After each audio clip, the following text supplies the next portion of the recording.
More woes for U.S. plane maker Boeing after the company released hundreds of internal messages criticizing the 737 MAX's development.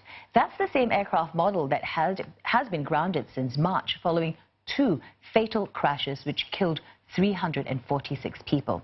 The most startling message was one by an employee who said the plane was designed by clowns who in turn are supervised by monkeys.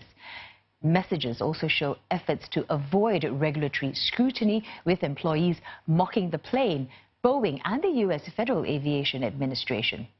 In another conversation dated February last year, that's when the plane was still flying, and in a wake of the Lion Air crash in Indonesia, employees admitted that they would not risk their lives or their families' lives to be on these planes.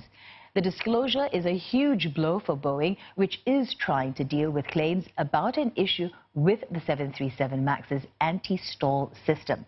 One of the employees even admitted to a cover-up in reference to a deal with the FAA, writing, quote, "I still haven't been forgiven by God," end quote.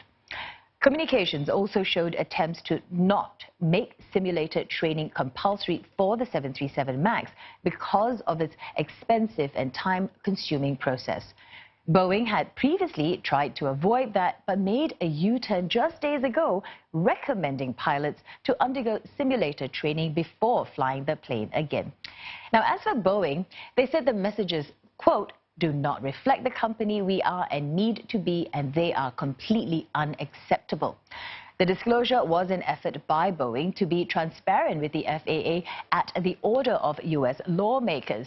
But it has prompted more outrage, with one lawmaker calling it a coordinated effort by Boeing dating back to the earliest days of the 737 MAX program.